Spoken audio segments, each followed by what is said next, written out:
conseguiu ingressar na sala, já são 19h38, acho que é bom a gente começar, né? Para não atrasar muito também. Vamos lá, então, Ariadne. Vamos lá, então. Então, mais uma vez, boa noite a todos e a todas. Me ouvem bem? Sim. Sim. Ok. É uma alegria muito grande encontrá-los aqui nessa noite para o início do evento Dialogando para Transformar, webinário da primeira jornada de debates do Plano Municipal da Primeira Infância para a salvaguarda das próximas gerações. Esperamos que todos estejam bem e com saúde. Meu nome é Ariadne Jasmine Ferreira Rocha, sou voluntária do Projeto Afim há 3 anos, formada em Direito e pós-graduando em Compliance.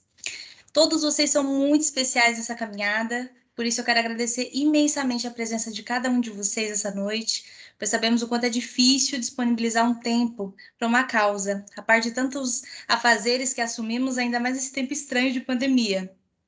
Então, agora eu passo a palavra à excelentíssima juíza de Direito do Tribunal de Justiça de São Paulo e idealizadora do Projeto Afim, a doutora Michele Vieira do Lago Ruessa Schengemann, para dar-lhes as boas-vindas.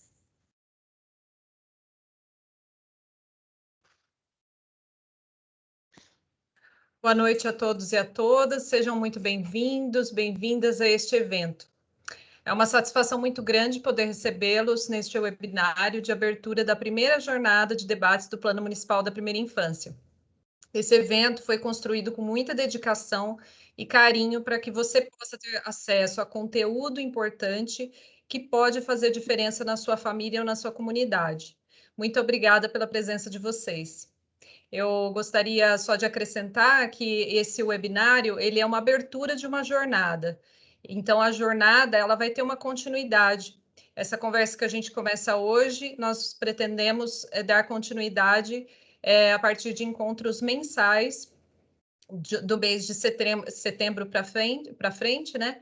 Para que nós possamos sempre deixar os conceitos que foram colocados aqui nesse encontro, né? Que nós teremos aí de 4 noites de palestras, que eles possam ir se solidificando com o tempo, né? E engajando as pessoas. Então, nós estamos só no início, graças a Deus, espero que sim, de um trabalho bem bonito que vem pela frente. Todos são muito bem-vindos. Devolvo a palavra à Ariadne.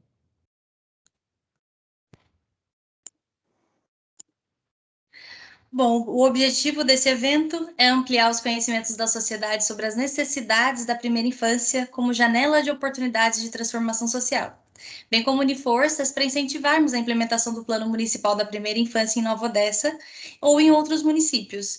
Cuidar da primeira infância é uma meta global e está entre os objetivos do desenvolvimento sustentável da ONU para 2030. Antes de dar sequência aos trabalhos, trago algumas informações para que o nosso encontro seja uma boa experiência para todos vocês. Pedimos que registrem sua presença no chat, indicando quem desejar, sua cidade e profissão. Esse registro será muito importante para sabermos quais profissionais ou organizações tomaram contato com o tema, se há estudantes, famílias, enfim, é o nosso momento inicial de interação. Os senhores poderão utilizar o chat para se identificarem e fazer perguntas também. Comunico ainda que esse evento está sendo gravado e publicado em nossos canais de comunicação social. Destaco, por fim, que o evento terá 4 noites de palestras, como já salientado pela doutora Michele. Hoje teremos a participação da professora Denise Awad, do defensor público Daniel Palotti Seco, a quem desde já cumprimento e que falarão sobre os direitos da criança.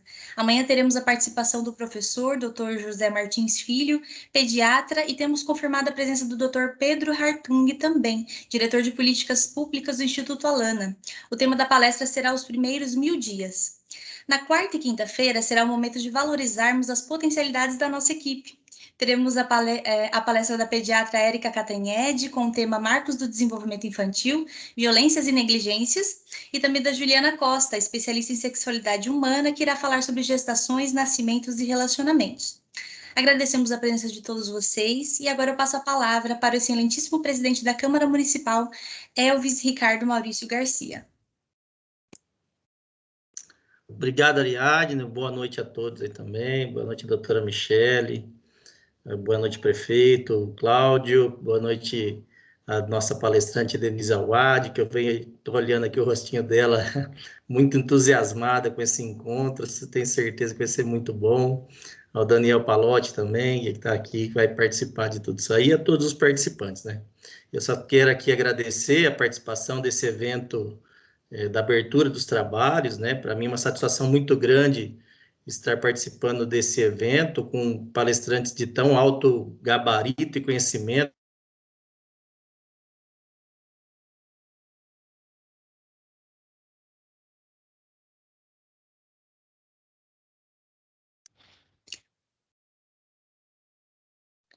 Acho que tivemos um probleminha de conexão. Vamos esperar um pouquinho. Isso.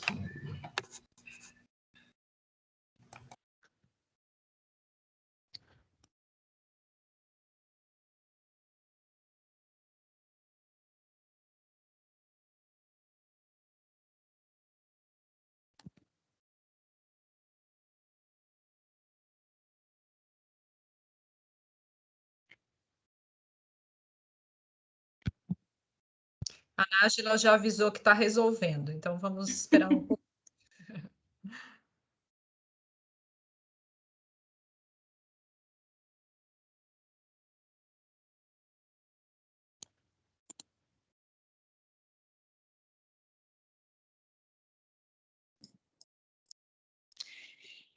Boa noite a todas e todos. Enquanto temos aí o nosso presidente da Câmara que está aqui nesse momento com problemas na conexão, eu aproveito para parabenizar a doutora Michele. Eu me apresento, meu nome é Liliana, eu sou juíza de Boituva.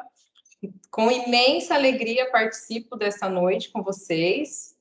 E eu acabei de pesquisar aqui o número as nossas equivalências de município, e Nova Odessa e Boituva são bem parecidos, estamos em regiões muito próximas, mas vocês realmente estão avançados nesse quesito da infância. Então, realmente, parabéns a todos os envolvidos. Deixo aqui o registro dessa importância, não é, de termos todos envolvidos, todos os poderes, o executivo, o legislativo e o judiciário, porque o tema da infância realmente é algo fundamental, não é? Então,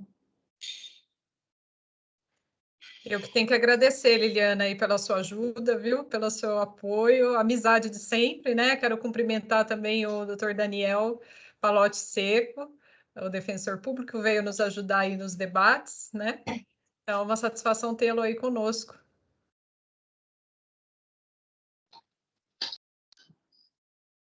Eu que agradeço imensamente o convite, fiquei muito feliz. Uma satisfação muito grande participar, né, desse tipo de encontro, debater esse tema tão importante. E parabéns a todos e todas que organizaram, principalmente a Michele que conversou com a gente. Então, parabéns mesmo, Michele, pela iniciativa, pelo evento, pelo trabalho aí de todas e todos. Obrigada, Daniel.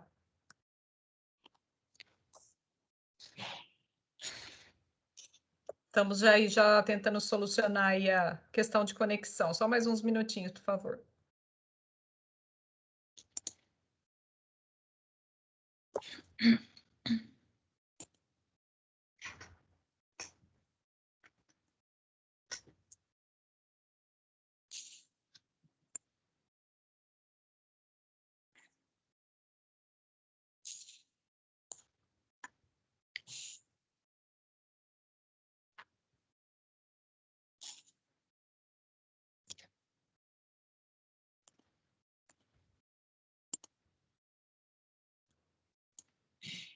Ariadne, eu não sei se vai demorar um pouquinho. Vamos passar, então, a palavra para o prefeito municipal, né? Claro, então, com a palavra, o senhor Cláudio José Schuder, prefeito municipal de Nova Odessa. Boa noite a todos e a todas. Queria cumprimentar todas as mulheres, em nome da palestrante Denise, cumprimentar também todos os homens presentes, na presença aí do nosso companheiro amigo aí, Daniel, defensor público do Estado de São Paulo. Para mim é uma honra muito grande estar participando, como o nosso presidente da Câmara falou, Pelé, pessoas tão ilustres, né? A gente fica aqui do outro lado, que palavras que eu vou falar, né? Para estar numa reunião assim com pessoas tão ilustres. mas eu quero dizer que Nova Odessa está de portas abertas para esse projeto. Não vamos medir esforço para estar caminhando cada dia mais nesse sentido de mostrar à população e a todos os envolvidos aí, né, o afeto, né, na infância com as crianças. Eu sinto orgulhoso, né, nessa primeira jornada de debate do Plano Municipal de Primeira Infância, estar participando dessa primeira. Então, como a doutora Michele falou, daqui para frente, esse é o primeiro passo, né? E agora, esse projeto estava gatinhando, foi começando a andar, daqui a pouco já vai estar correndo. Eu queria aqui cumprimentar todas as autoridades presentes, em nome do presidente da Câmara, Elvis, né, que é meu companheiro, meu amigo. Deu um probleminha na internet dele, mas o pouco que eu escutei aqui, ele ressaltou a importância de cada um de vocês. Eu queria deixar registrado aqui, sei que tem muita gente que vão falar, mas eu queria aqui parabenizar a doutora Michele, sabe? Quando a gente faz algo com amor, com carinho, ele começa a caminhar de uma forma que a gente surpreende até a gente mesmo. Doutora Michele, né, desde quando começou em 2017 com esse projeto, sempre foi muito atuante, sabe? Sempre com amor, com dedicação, e olha aí, aos frutos, cada dia ela está recolhendo. Então, parabéns, viu, doutor Michele, que continue assim, né? Sempre assim, defendendo a infância, a juventude. E eu estava pensando, né? A gente, quando é criança, né? A gente tem um amor, né? Pela mãe, né? Que eu, como eu falei outra vez, doutor Michele, eu não tive pai, mas tive minha mãe, que fez o papel de pai e de mãe na minha vida. Mas a gente só dá um valor mesmo real para a mãe, quando a gente tem um filho. Quando eu tive minha filha, eu vi a importância da minha mãe na minha vida, né? A gente começa a ver com outros olhos, a gente fica mais amoroso com a mãe. Nós sabemos todas as lutas que elas teve para criar a gente. E aí nós começamos a ver com outros olhos também as outras crianças, porque a gente começa a pegar um amor. Às vezes você vê aquela criança, né, o seu filho, que tem uma boneca, né, que ela gosta, aí você vê outra criança que não tem nada para brincar, então a gente vai começando a pegar aquele afeto, aquele amor. Então, parabéns, Michele, né, você é uma pessoa de exemplo, né, e não teria pessoa, Deus não poderia colocar uma pessoa melhor que você aqui, nesse mundo, para estar falando e estar lutando pelo direito das crianças, desde o nascimento, né, do afeto, daquele tá no útero da mãe, até todos os passos, todos os anos. Queria só deixar aqui registrado meus parabéns, e que a Prefeitura de Nova Odessa está com as portas abertas, né? Convoquei todos os meus secretários para estar participando. Eu quero que esse projeto flua, que passe dos limites, que nós venhamos realmente fazer a diferença aqui em Nova Odessa. Então, quero deixar aqui meus parabéns. Com os nossos agradecimentos ao senhor prefeito municipal. Agora eu volto a palavra à excelentíssima juíza de direito, doutora Michele, para andamento. Obrigada, prefeito, pelas palavras, muito obrigada mesmo. A gente recebe com muito carinho essa acolhida, né? O senhor também, desde o início, que nós começamos a falar sobre o projeto, sobre as intenções do projeto, o senhor sempre se mostrou muito solícito, compreendeu muito bem a proposta, né? Nos ouviu assim com muita atenção e com muita empatia mesmo sobre tudo aquilo que nós levamos, né? E eu acho que isso está se traduzindo em realidade mesmo. A participação do senhor aqui é importantíssima, do presidente da Câmara também, né? A gente está unindo os poderes em prol de um objetivo tão importante, realmente é de muita satisfação. Então, eu que agradeço muito a sua presença e vou fazer outros agradecimentos também, né? Agradeço as palavras do presidente da Câmara, ele começou a falar, quem sabe ele volte, dê certo dele voltar e completar o seu discurso, e fazer uns outros agradecimentos que, na verdade, não são bem... só um minutinho aqui, fazer uma correção. Agradecimentos que não são meus propriamente, mas são agradecimentos que eu faço em nome da primeira infância, né? Na verdade, é a primeira infância que agradece todo esse movimento. E então, a primeira infância inicia agradecendo então ao Poder Executivo Municipal, representado pelo prefeito Cláudio José Schuder, o Leitinho. A implementação do plano municipal exige primordialmente a vontade do Poder Executivo. E desde o início o prefeito compreendeu a necessidade dessa proposta, dessa política, colaborando para que esse trabalho tenha repercutido com muito mais efeito na sociedade do que se o projeto Afim estivesse trabalhando sozinho. Então, isso faz uma diferença muito grande mesmo para o nosso trabalho. Agradece também o Poder Legislativo Municipal, representado pelo presidente da Câmara, Dr. Elvis Ricardo Maurício Garcia, que de pronto também abraçou a causa, se dispondo a conversar com os demais vereadores sobre o assunto, promovendo essa sensibilização no âmbito da Câmara. Então, eu peço ao doutor Elvis, né, que estenda meus cumprimentos e agradecimentos a todos os vereadores. A primeira infância agradece também ao Ministério Público Local, na pessoa da doutora Beatriz Binello Valério, promotora de justiça, e a OAB de Nova Odessa, na pessoa de seu presidente, doutor Osmar Alves Carvalho, e os demais advogados membros do Comitê de Direito Infanto-Juvenis da OAB local, que apoiam a causa, por sua dirigente, a doutora Patrícia Wefford.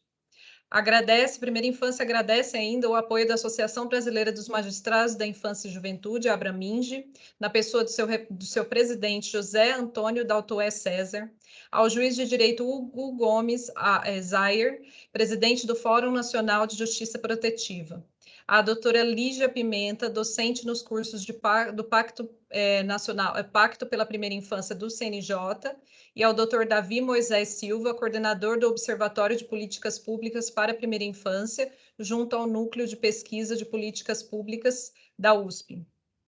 Agradece também a Defensoria Pública do Estado, hoje representada na pessoa da doutora Ana Carolina Oliveira Golvin, e coordenadora do Núcleo Especializado da Infância e Juventude, e a doutora Sam Iu, da Assessoria Civil da Defensoria, e ao doutor Daniel Palotti Seco, defensor público do Estado, por ter aceito o nosso convite para ser debatedor nessa noite.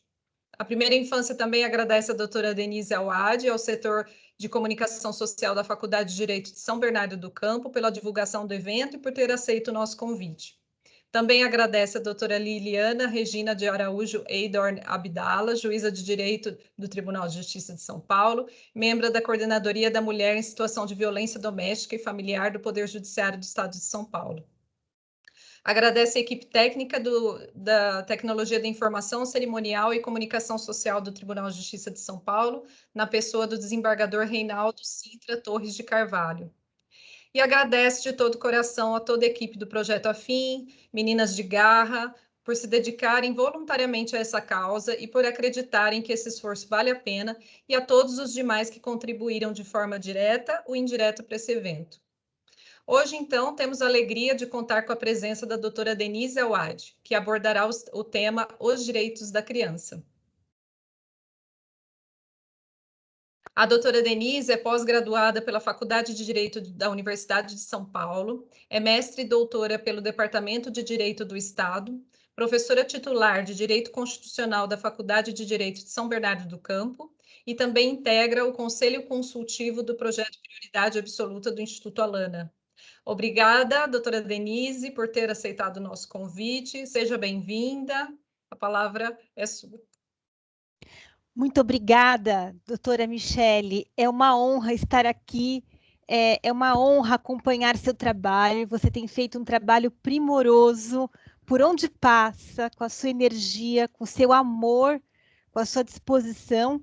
O projeto Afim, ele se destaca como um projeto de enorme importância e, portanto, por tudo isso, é uma alegria muito grande poder participar de um evento que vai trabalhar o plano municipal da primeira infância.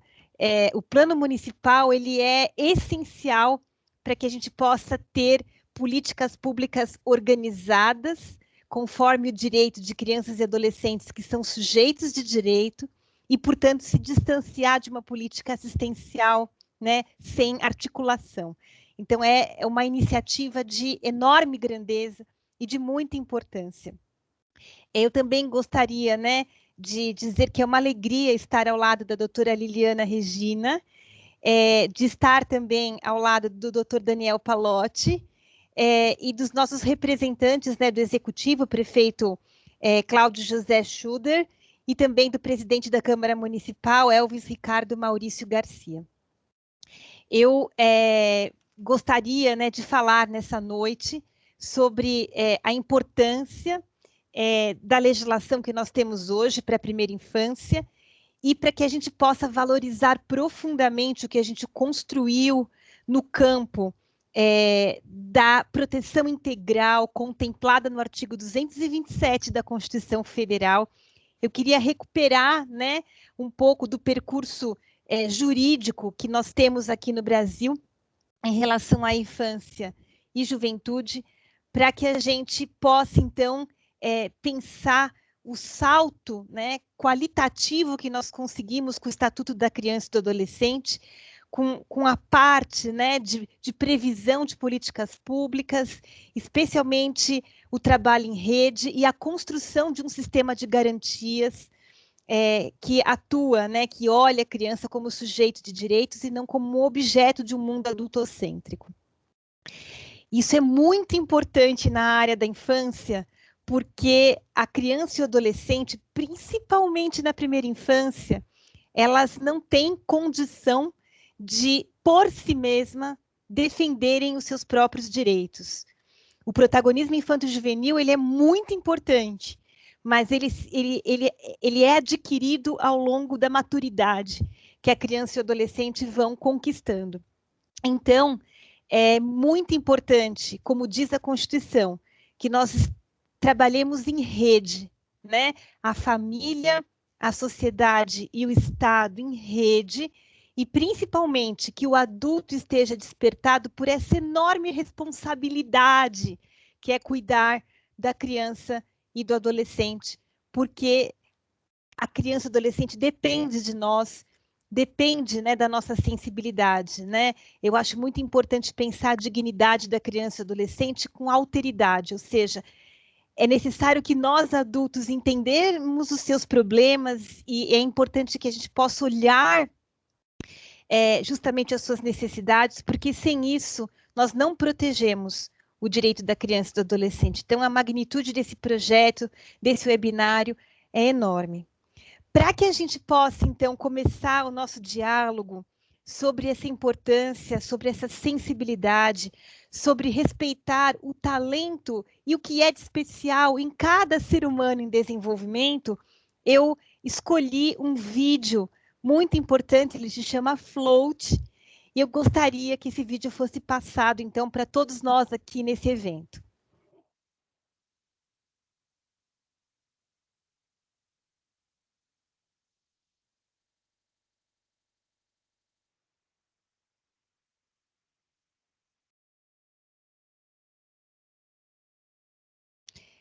A metáfora desse vídeo é um grande amor à vida. E a metáfora desse vídeo tem diversas questões minuciosas, né, que nos fazem pensar, que é justamente o que está, né, dentro do espírito do ECA, né? Primeiro, defender o ser em sua potencialidade e respeitar as diferenças, e respeitar a criança e o adolescente enquanto sujeitos de direito. Percebam no vídeo o quanto que esse ser humano praticamente quase falece de tanta tristeza, de tanta dor, quando o seu pai, por não aceitar a sua diferença, coloca pedras na sua mochila. E as pedras são metáforas muito interessantes, né? Porque todos nós, quando somos impedidos de desenvolver nossos próprios talentos, carregamos pedras nas costas. E nós não podemos permitir uma sociedade que traz pedras para que as crianças carreguem nas costas e deixem, portanto, de desenvolver as suas potencialidades. É esse brilho, é essa essência do ECA que nós precisamos preservar e descobrir e valorizar e criar uma rede de pessoas que estejam dispostas a abraçar essa causa. Daí a importância desse webinário. Quando a gente enxerga o panorama histórico do Brasil e toda a legislação, né, que trata a infância e juventude, nós temos uma história de legislação focada com base na sanção, então nossa legislação inicial é sancionatória, ou então a gente percorre o caminho assistencialista. A gente passa a desenvolver uma série de ações e de leis no campo assistencialista, mas jamais emancipatório. Um campo assistencialista em que crianças negras, frutos da escravidão, continuaram e continuam institucionalizadas. E que crianças que nasceram fora do casamento continuaram por muitos anos como fruto, né, indesejado da história. Basta lembrarmos no Brasil colônia a roda dos expostos. Um exemplo, né, um símbolo em que a mãe, que não podia cuidar do seu filho por imposições da própria sociedade, de seus valores, colocava a criança numa roda que então girava, né, entrava geralmente uma instituição religiosa e essa mulher nunca mais tinha acesso, não sabia mais qual seria o destino do seu próprio filho. Perpassando, né, a legislação, nós temos consequências muito graves na infância e juventude que vão permear a realidade da infância hoje. Uma legislação higienista e salvacionista, mas não emancipatória. Vale lembrar, em 1924, a criação do primeiro juizado de menores, uma jurisdição tipicamente administrativa, em que o juiz não precisava fundamentar as suas decisões e era considerado aquele que sabia tudo sobre o destino de um ser humano. Em 1927, nós temos então no Brasil um avanço muito significativo, que é o Código de Melo-Matos, que embora ainda numa vertente assistencialista, abre espaço no Brasil para que a gente possa então olhar e falar sobre infância e juventude de uma forma específica. Então, um passo muito importante é dado, então, não mais olhar a legislação infanto-juvenil em leis gerais de outros temas, mas uma legislação específica, a construção de uma cultura e um valor específico à infância e juventude. Em 1979, o Código de Melo-Matos é substituído pelo Código de Menores, que é a Lei 6.667, mas no coração do Código de Menores existe a teoria da situação irregular. O que é a teoria da situação irregular? É uma teoria que considera que, estando a criança ou adolescente em uma situação não adequada à sua permanência, a função, a resposta que o Estado deveria dar a ela é a retirada dessa criança de seu ambiente e a crença de que a institucionalização e o Estado como um todo seriam os grandes salvadores dessa criança. Uma falácia, né, que se mostrou-se muito grave, porque tivemos um momento no Brasil de uma enorme institucionalização, em que então crianças eram vistas como número e sem rosto. E as consequências também da institucionalização, não só no campo criminal, mas também no campo assistencial, são muito graves. Então, a doutrina da situação irregular, ela priva a criança do seu contexto, quando, né, no artigo 2º, estabelece condições muito genéricas e muito abstratas, dando poderes muito amplos ao Estado para retirar essas crianças, como, por exemplo, uma manifesta impossibilidade dos pais ou responsáveis prover o seu sustento, quando são vítimas de maltratos, ou em perigo moral, por exemplo, uma expressão tão vaga, né, tão preconceituosa. O Estatuto ele vem modificar essa realidade e ele vem trabalhar a substituição da doutrina da situação irregular pela, então, doutrina da proteção integral. Então, nós não devemos mais chamar uma criança de menor, né? Esse termo é extremamente preconceituoso, ele não leva em consideração a dignidade da pessoa. E o mais interessante são todos os princípios que derivam da doutrina da proteção integral. Lembrando, por exemplo, né, que crianças e adolescentes são sujeitos de direito, estão em condição peculiar de pessoa em desenvolvimento, então, em decorrência dessa condição, têm direito a políticas específicas de emancipação, né, da pessoa, conforme o respeito à sua idade. São políticas que levam em consideração o seu melhor interesse, que determinam o trabalho em rede, o trabalho em equipe, e que trabalham, portanto, a dignidade da pessoa humana. Todo esse construto foi trabalhado de uma forma muito democrática por diversos países após, né, a Segunda Guerra Mundial, quando se constrói a Convenção dos Direitos da Criança da ONU, que é aprovada em 1990. Mas todo o caldo cultural que está dentro da convenção é um trabalho que é construído ao longo de muitos anos.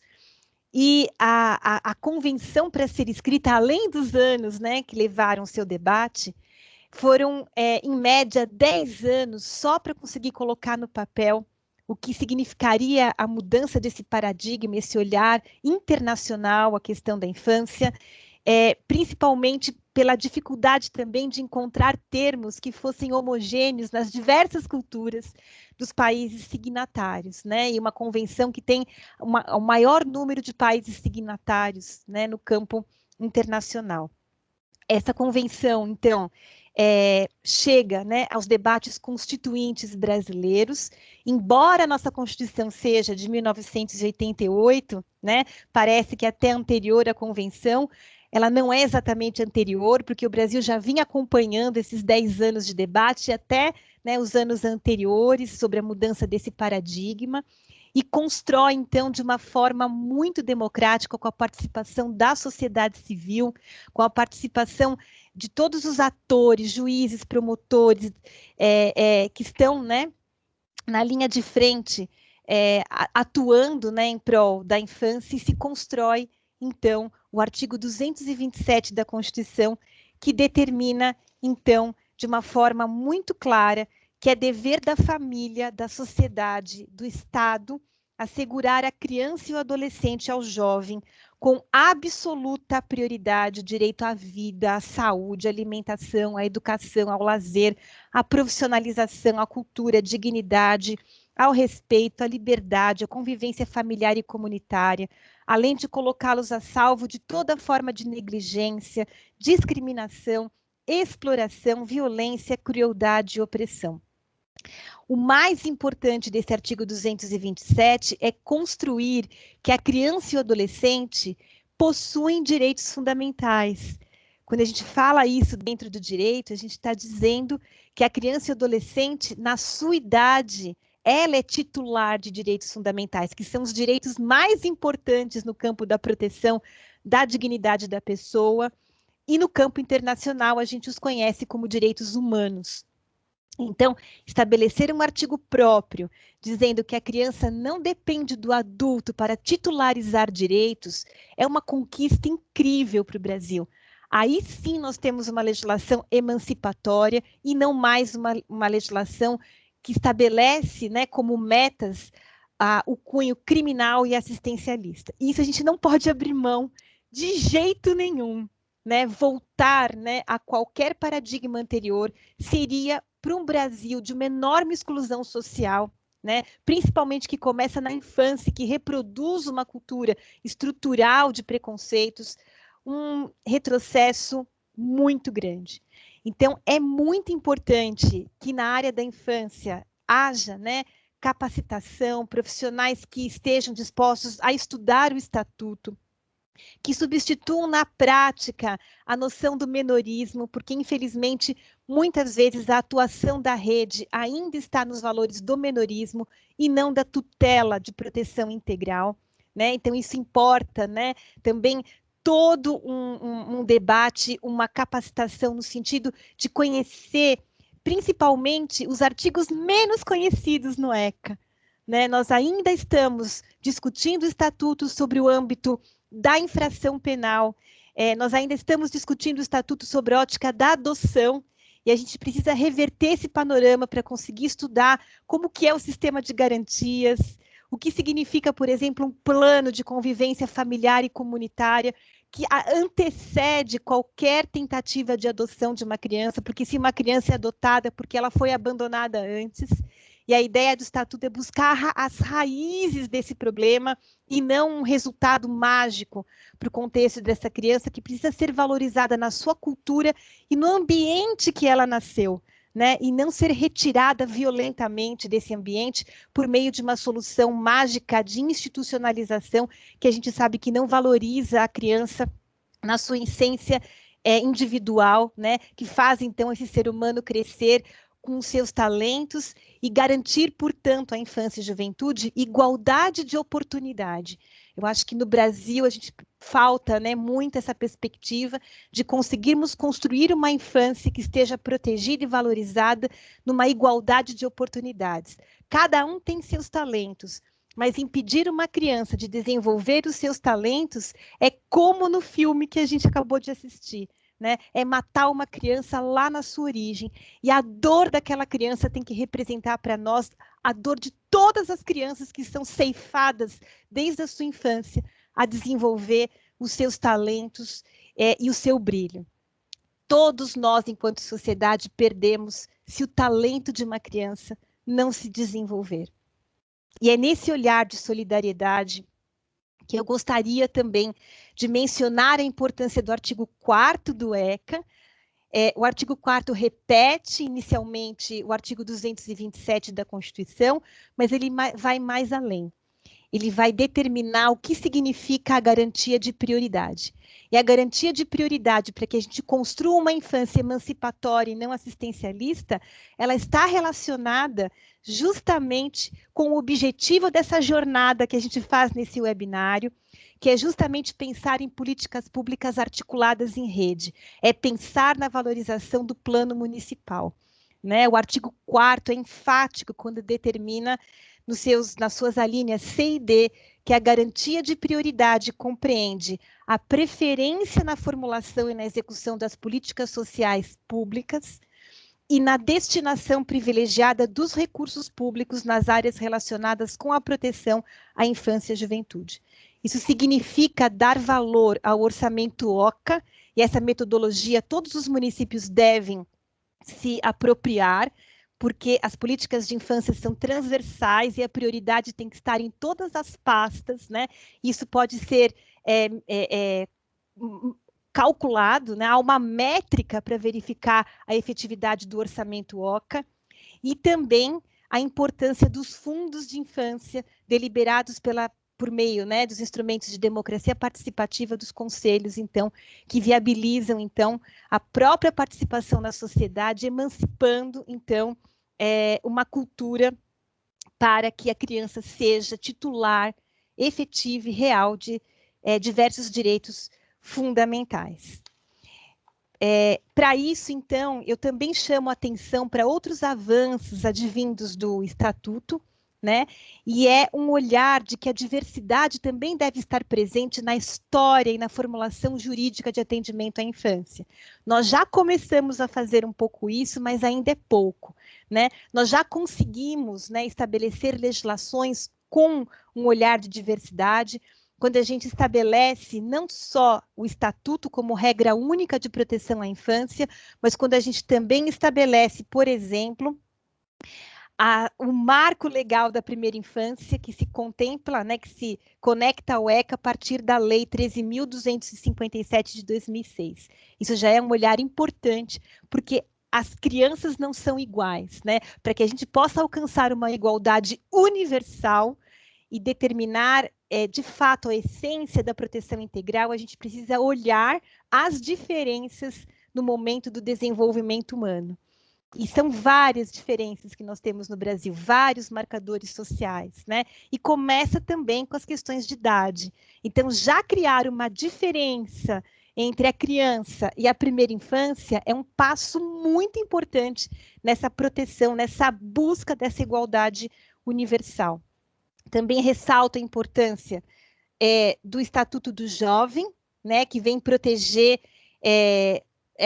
jovens, né, entre 15 e 29 anos, a lei, que é a Lei 12.852 de 2013, portanto, já antecedente, né, que também faz um paralelo com o Estatuto e que já determina que nós não temos, né, infâncias iguais, que a própria faixa etária já é um sinal de que as diferenças devem ser também olhadas, identificadas, para que a gente encontre, então, essa inclusão, a busca dessa igualdade na infância.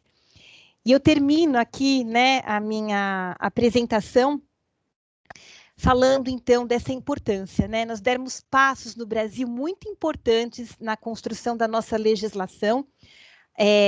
A superação da doutrina da situação irregular foi um grande passo.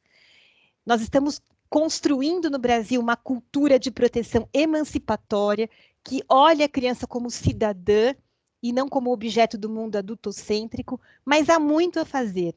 Nós precisamos colocar em prática agora, né, todas essas questões previstas no ECA. O ECA já completa mais de 30 anos, mas essa parte do Estatuto ainda é tão desconhecida que faz, como eu disse, né, que muitas redes trabalham ainda sobre a ótica do menorismo. Então, a gente tem que superar essa visão menorista, estudar o Estatuto nessas vertentes que estão em diversos títulos do Estatuto tão desconhecidos ainda em sociedade e criar também mecanismos para garantir a diversidade na infância, a fim de que a gente, então, encontre o espírito da Convenção, da nossa Constituição e do ECA, que é a igualdade universal, desde a infância. Muito obrigada. Doutora Denise, muito obrigada pela sua exposição, né? Brilhante exposição aí, trazendo bastante conhecimento para a gente, um discurso histórico aí da infância, né? Das legislações. Me emociona muito esse seu entusiasmo, porque esse sentimento de ver uma criança sem as oportunidades que outras têm, né? Realmente é algo assim muito doloroso, né? A gente imagina quantas oportunidades estão sendo perdidas ali e quantas crianças nem se dão conta disso, quantas famílias nem se dão conta disso, nem imaginam que elas estão passando por privações, elas nem reconhecem esse espaço, né? Não sabem dos seus direitos ou daquilo que poderia ser melhor, né? A amplitude dos direitos que elas têm, muitas ainda não conhecem. Então, de fato, estamos aqui para isso, né? Unidos para a gente poder justamente dar luz a essas questões, né? Então, eu agradeço muito as suas palavras. Nós vamos passar a palavra, vou passar a palavra agora para o doutor Daniel, defensor público, veio aqui também prestigiar o nosso evento e colaborar para os debates, doutor Daniel, com você. Pode chamar de você, Michele, não precisa me chamar de doutor, não, por favor. Bom, gente, boa noite, então, mais uma vez a todas e todos. Quero agradecer mais uma vez o convite, a oportunidade de poder debater aqui com vocês. Parabenizar a Michele, todas e todos que ajudaram na organização, parabenizar a Denise pela fala brilhante. Super difícil falar agora, né? Imediatamente depois de uma fala tão brilhante, com tanto conteúdo. Mas, ao mesmo tempo, é muito legal poder debater. Então, eu tentei anotar algumas coisas que a Denise comentou para a gente tentar conversar, discutir, porque acho que são super importantes e tem a ver com o que a gente está discutindo, né? Acho que o primeiro ponto que é muito legal é que é isso, né? No mês que vem o ECA completa 31 anos já. Então, de um lado, que legal, né? Nós temos uma das leis mais avançadas do mundo em termos de infância e juventude, mas por outro, realmente dá essa angústia, né? A gente pensar que o ECA já está aí há 30 anos e a gente sai na rua e vê as coisas que a gente vê essa situação que parece cada dia mais desesperadora, né? Então, aqui em São Paulo, na capital, andar no centro está se tornando cada vez mais triste pelo número de crianças que a gente vê em situação de rua, de famílias inteiras na rua. Então, é uma coisa que dá essa angústia, né? Mas isso, enfim, acho que só fortalece esse evento, essa conversa, esses projetos que estão sendo feitos, que acho que é nesse sentido mesmo, né? Da gente colocar as mãos à obra enfim, fazer com que o ECA vire realidade de fato, né? Não seja só uma lei muito bonita. Tem uma história, né, que um professor meu contou na época da faculdade, né, que um professor estrangeiro veio para o Brasil e ficou impressionado com o ECA, né? Falou, nossa, mas que lei maravilhosa que vocês têm. Como é que vocês conseguem compatibilizar, né, uma lei tão avançada, tão incrível com essa realidade? E aí esse professor falou um pouco um tom de brincadeira, mas de verdade, né? Falou, é simples, a gente não aplica.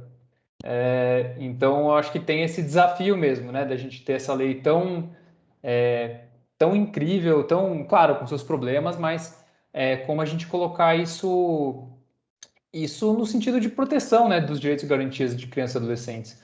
Acho que uma coisa que a Denise falou muito na fala, que a mim me toca muito, né, é da necessidade de a gente superar essa visão menorista, né, que a gente ainda vê, tanto nós no sistema de justiça muitas vezes carregamos esse olhar ainda menorista, né, quanto da própria rede também muitas vezes também carrega práticas que já não estão mais de acordo com o ECA.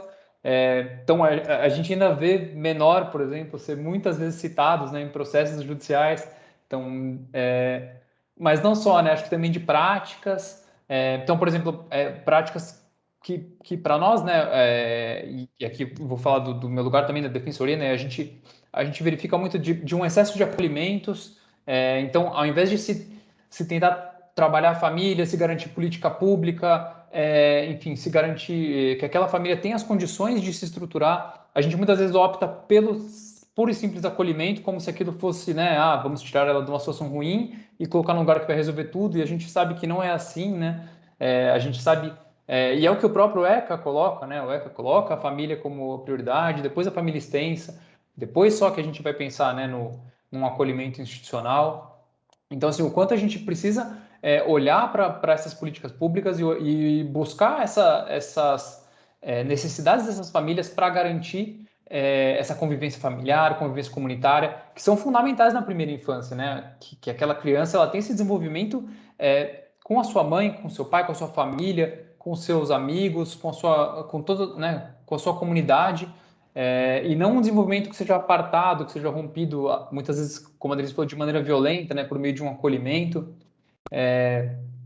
Acho que um ponto também, né, que a gente vê como muitas vezes a ação de destituição do poder familiar, ela muitas vezes é enxergada como se fosse uma forma de punir a mãe e não um mecanismo excepcional de garantia de direitos, né?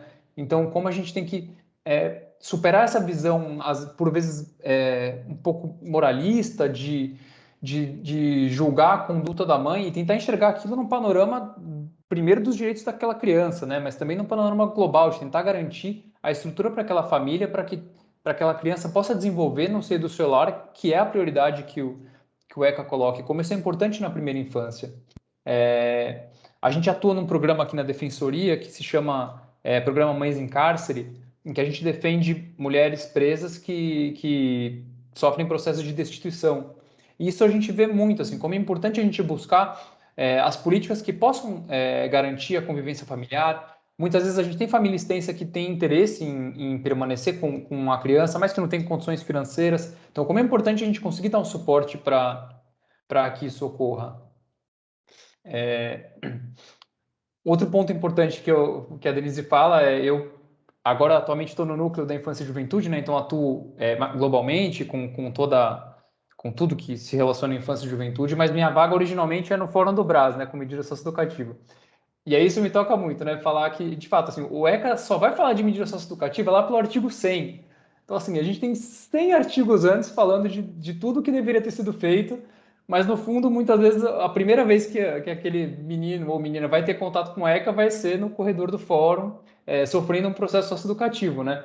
Então, como isso é uma derrota da sociedade como um todo, né? Como é uma falha nossa, né?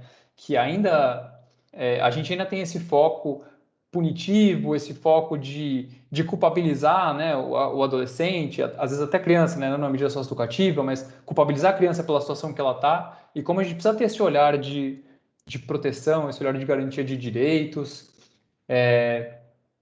Um outro ponto também que sobre a questão até do filme, né, das pedras, da mochila do menino, que me lembrou, no dia 12 de junho agora foi o Dia Mundial do Combate ao Trabalho Infantil. E como é importante a gente ter esse olhar atento a essa questão, porque de fato são pedras que vão sendo colocadas na mochila desses meninos e meninas, né? Que ao invés de ir para a escola, de ter todo o seu desenvolvimento, eles já vão para o trabalho, como isso é uma interrupção no desenvolvimento, né? Nas possibilidades de emancipação. E como é difícil, porque envolve tanto políticas públicas, né? Que a gente possa evitar que isso aconteça, mas também envolve uma mudança cultural, né? Que a gente tem ainda muito comum dessa visão de que, mas é bom, pelo menos está trabalhando, é importante trabalhar, e como a gente precisa conversar e discutir sobre esse tema, né? E aí acho que esse evento, né, Michele, mais uma coisa que é importante, né? Como é importante a gente discutir as coisas, rever nossos paradigmas, rever as nossas práticas, que a gente vê constantemente, né? E crianças no farol, vendendo bala, ou mesmo pedindo, né? Pedindo dinheiro, pedindo comida, como tudo isso também são formas de trabalho infantil, porque aquele dinheiro provavelmente não vai ficar para ela. Então, como a gente precisa ter esse olhar para essas crianças e para esse desenvolvimento, né, que está sendo interrompido pela necessidade de já buscar um trabalho tão cedo. E como tudo isso dialoga justamente com a primeira infância, né, que é um momento tão crucial para a gente intervir, para o Estado intervir, em termos de política pública, de proteção, de garantias. Como é bacana esse exemplo, né, que Nova Odessa está dando de organizar, fazer com que a lei seja efetivada, organizar a rede, dialogar. Eu acho que isso talvez seja, já encaminhando aqui para o final, o que eu mais gostaria de ressaltar, né, como é importante a gente ter essa aposta no nosso sistema, né? A gente tem que apostar no nosso sistema, tem que garantir o financiamento, tem que garantir a estrutura, a gente tem que conversar.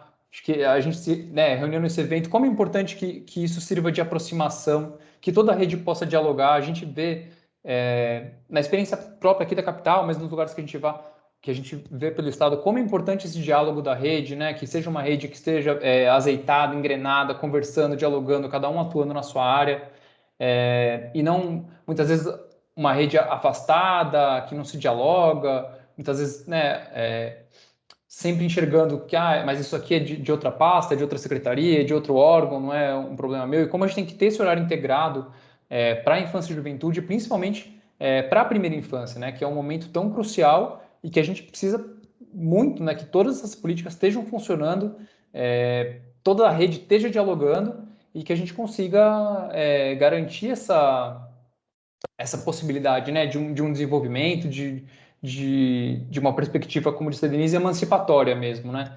Que não seja uma visão só de formar crianças que obedeçam, que sejam, né, mas emancipatórias mesmo, que elas consigam garantir todo o seu potencial e, enfim, ser o que elas desejarem.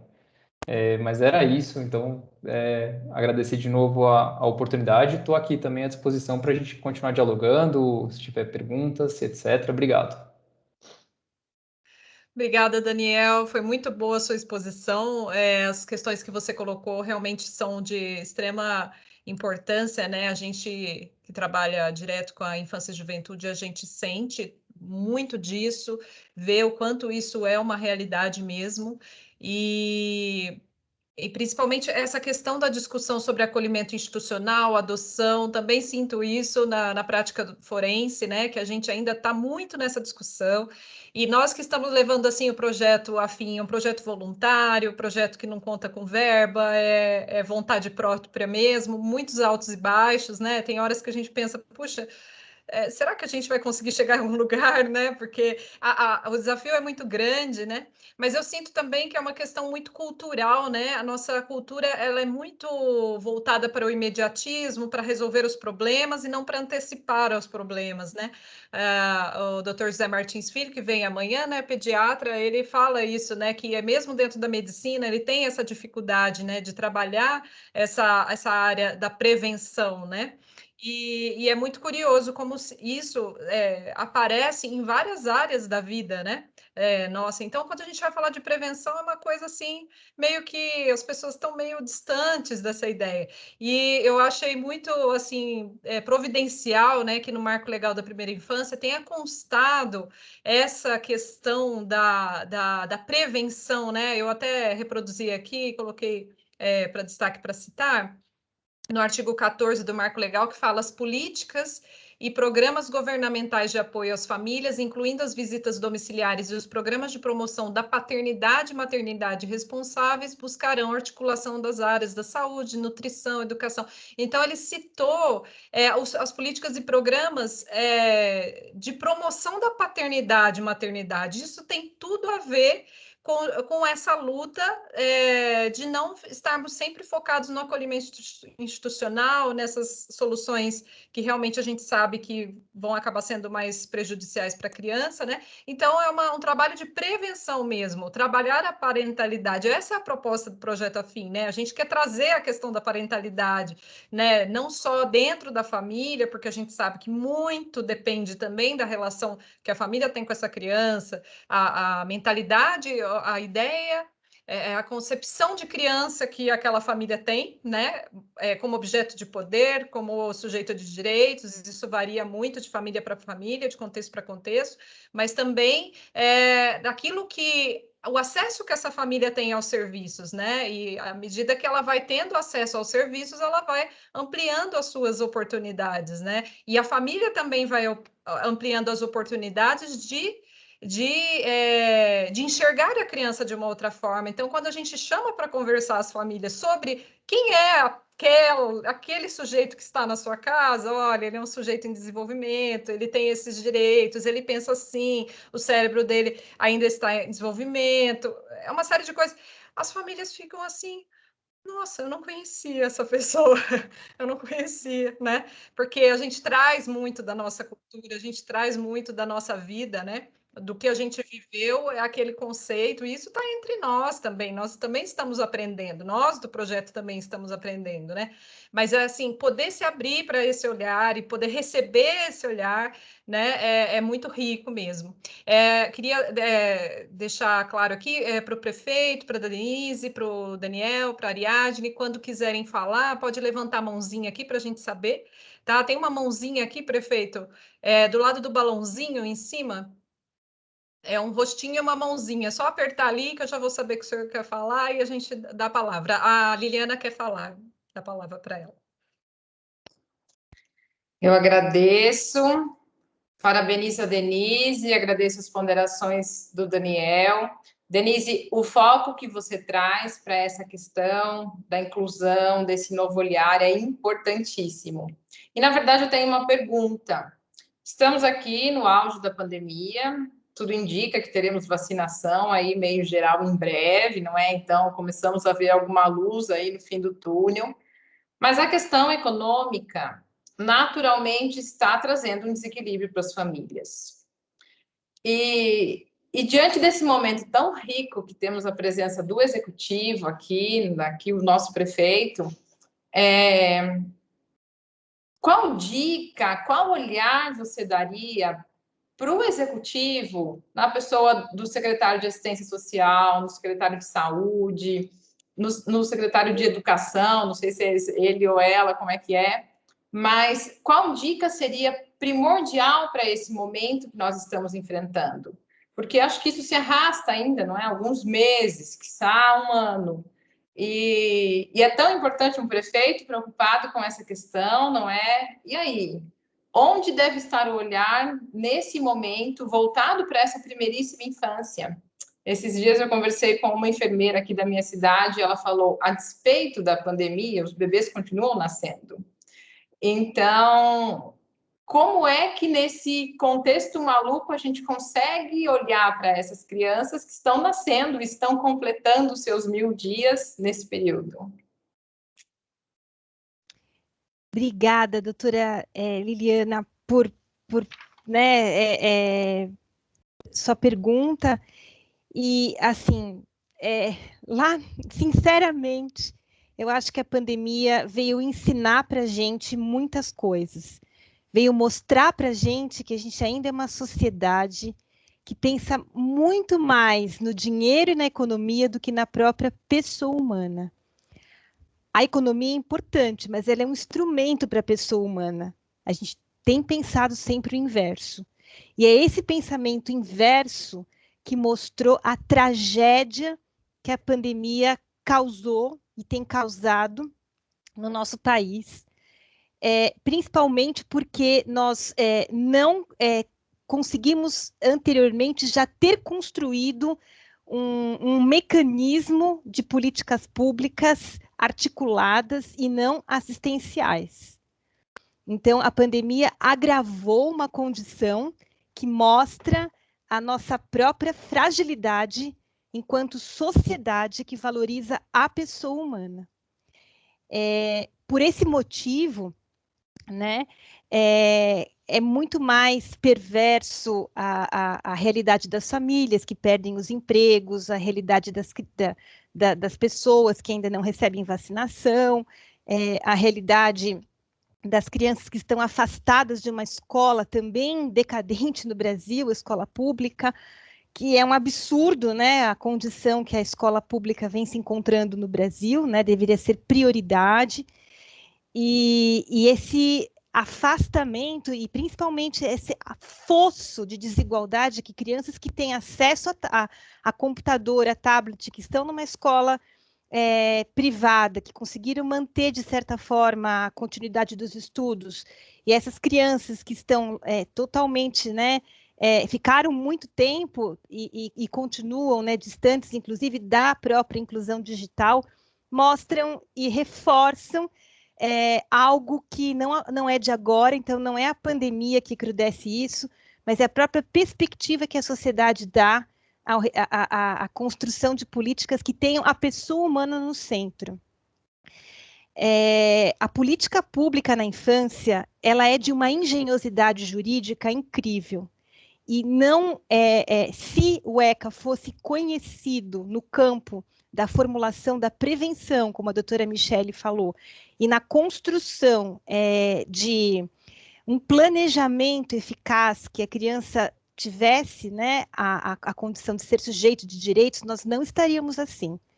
Nós teríamos mecanismos para ser utilizados concomitantemente à pandemia, e um desses mecanismos jurídicos existentes são os fundos dos direitos da criança e do adolescente, né?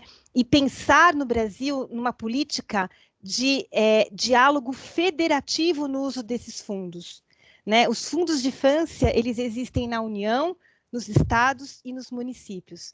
E existem fundos de infância que têm orçamentos maiores do que determinados municípios. Os fundos de infância são relevantíssimos na construção de política emergencial. Eles poderiam, durante esses 30 anos, terem sido fortalecidos e não foram.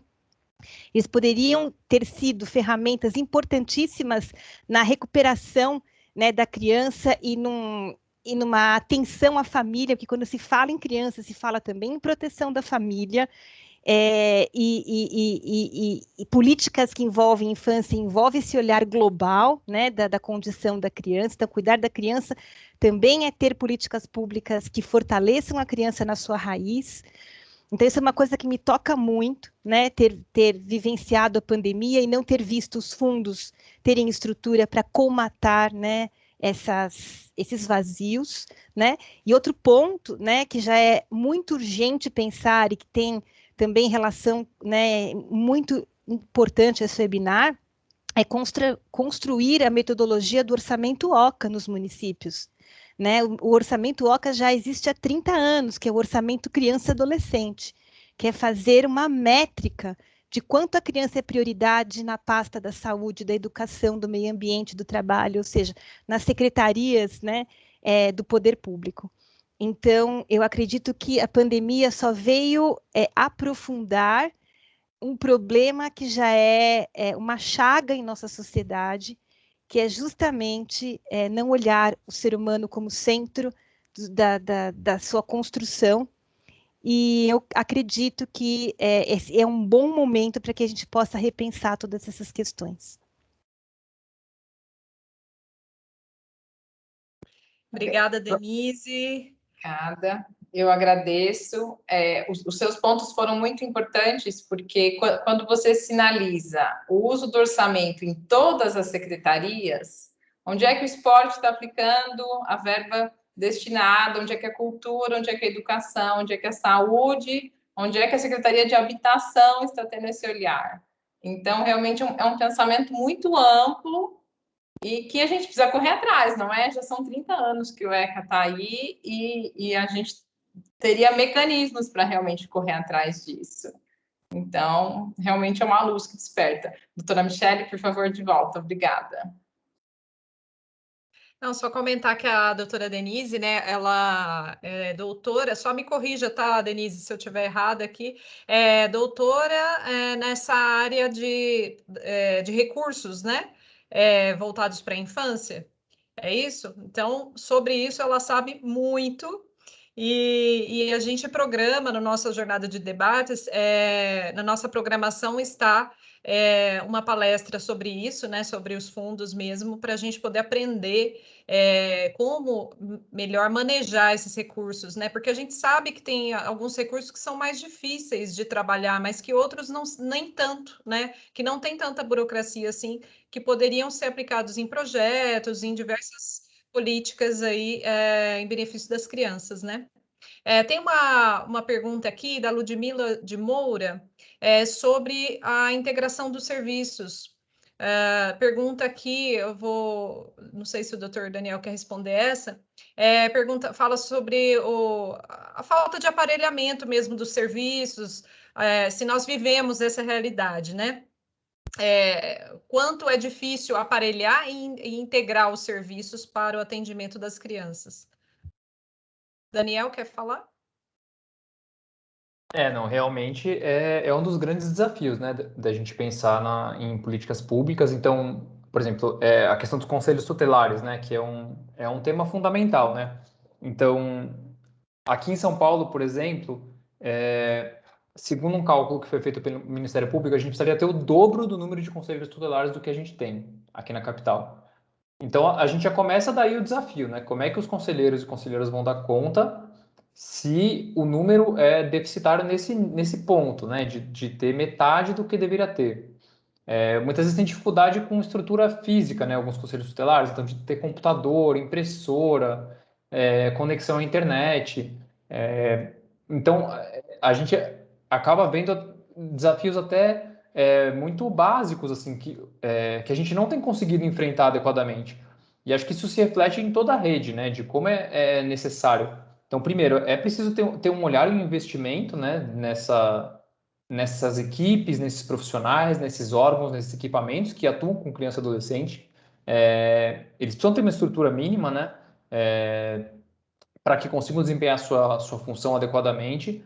E eu reitero aqui, além de tudo, é preciso muito diálogo entre a rede. Assim, isso é uma coisa que eu acho das mais fundamentais. Todo mundo tem que se conhecer pelo nome, entendeu? Tem que ter o WhatsApp de todo mundo, tem que ser uma rede próxima que dialogue, que converse. Até nessa perspectiva preventiva que a Michele comentou, né? Se a gente não estiver dialogando, a gente só vai começar a agir quando a situação já estiver trágica, né? Então, como é importante estar todo mundo atento, então a educação atenta em cima, acionando, né, que quem muitas vezes tem um contato diário com a criança, com o adolescente, já acionar a rede com qualquer sinal de alguma coisa que aparente ali uma necessidade de proteção, a saúde, conselho tutelar, também com o sistema de justiça, né, como é importante essa integração com os órgãos do sistema de justiça, também de ter esse diálogo, de ter essa proximidade, de ter reuniões de rede, semanais, quinzenais, mensais para discutir casos, para discutir estruturação. Acho que tudo isso é fundamental e é isso, mas o investimento é realmente muito importante. Acho que até na linha do que a Denise falou, né, a gente precisa ter essa prioridade absoluta, está na lei, está na Constituição, ela precisa se refletir também em termos de estruturação dos órgãos e instituições que atuam com infância e juventude. Obrigada, Daniel. Denise, tem uma pergunta aqui com relação aos avanços jurídicos da legislação nesse mundo pós-pandemia não, ainda estamos vivendo a pandemia, mas nesse período que nós estamos vivendo a pandemia, está havendo algum movimento que prejudique as conquistas de hoje, em termos de legislação? Sim, né? Eu acho que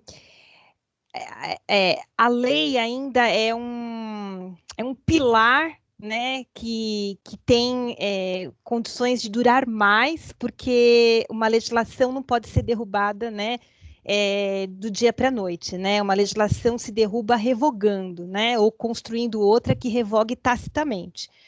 Mas em termos de construção de políticas públicas, eu vejo movimentos que estão, infelizmente, atacando, né, a construção básica da política pública no Brasil, e uma delas foi recentemente o desmantelamento que o CONANDA sofre, né, no campo federal. Então, houve um decreto que propôs uma série de retrocessos no Conselho Nacional dos Direitos da Criança e do Adolescente, que é um conselho histórico que tem uma participação importantíssima no avanço de políticas públicas, de ações e de uma cultura voltada à proteção geral, né? Então, o CONANDA construiu diversas ações, né, com base nas leis, em leis, né? Por exemplo, protetivas do combate ao abuso sexual no Brasil, no combate ao trabalho, por exemplo, no olhar que se tem que ter as diversidades. Então, foram os primeiros que falaram sobre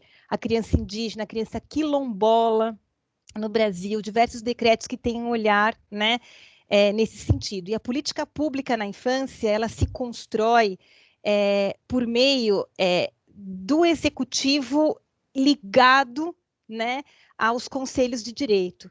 E o conselho que traz, né, um diálogo, né, federativo é o CONANDA. Então, é um absurdo, né, qualquer tipo de ataque ou enfraquecimento do CONANDA, porque esse ataque, ele enfraquece toda a cadeia, né, e a gente ainda não pensa o Brasil numa coordenação federativa de políticas públicas, né.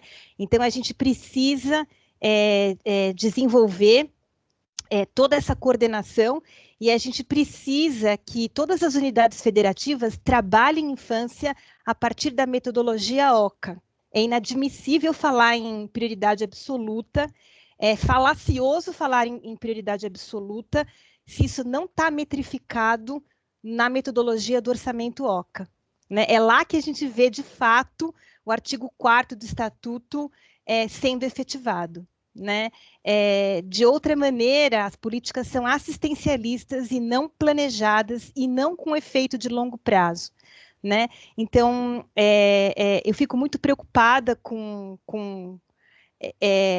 a maneira com que a gente está rachando políticas públicas na raiz, e um dos efeitos disso foi o ataque cruel que o CONANDA sofreu, que conseguiu se restabelecer por meio de decisão do Supremo Tribunal Federal, e se não fosse a decisão do Supremo, praticamente o CONANDA ia deixar de existir. E, portanto, toda a política, né, federativa, estadual e municipal. Obrigada, Denise. Passar a palavra para a Liliana, pediu a palavra.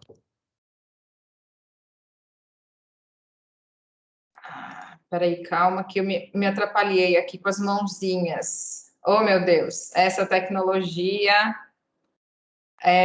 Denise, ainda pode uma bater outra palma, pergunta. não tem problema não, viu? Pode bater palma.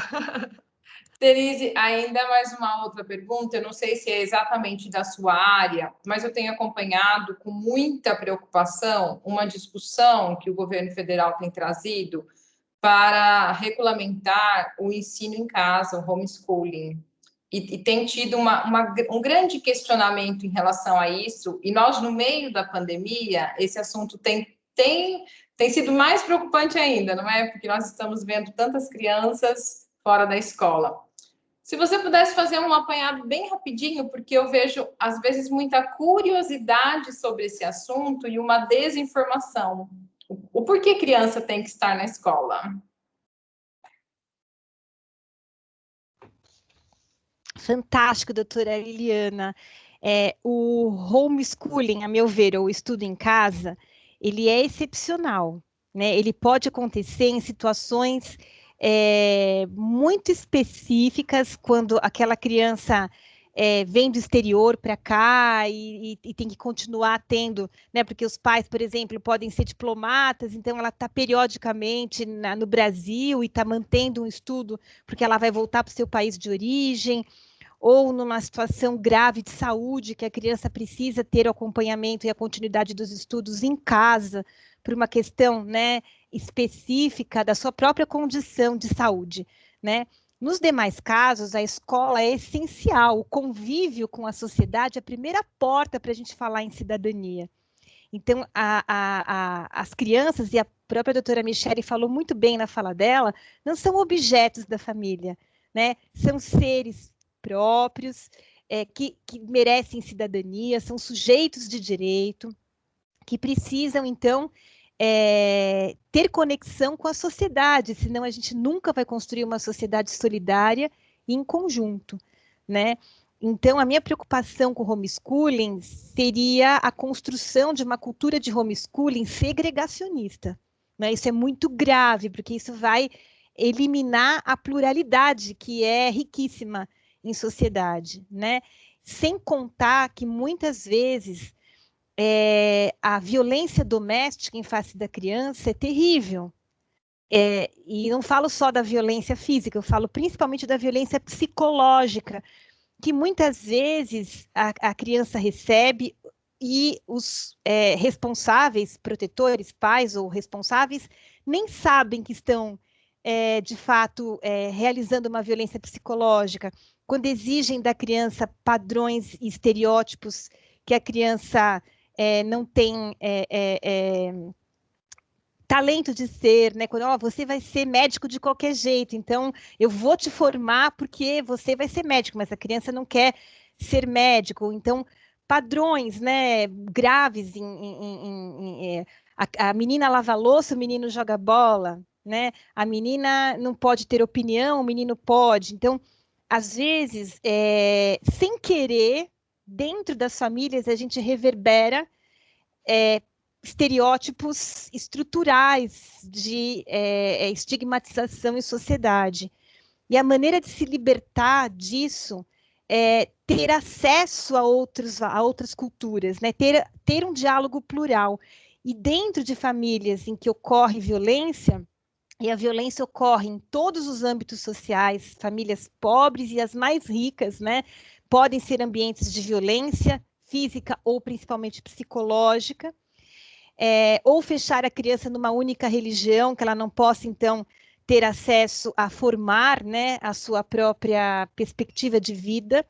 E muitas vezes quem dá a primeira porta que se abre para que essa criança se proteja dessa violência domiciliar é a escola, né? Porque um outro caminho seria o hospital, né? Quando a criança chega lá já completamente machucada, e a rede da saúde que vai acionar, né, o conselho tutelar e vai acionar o Estado, né?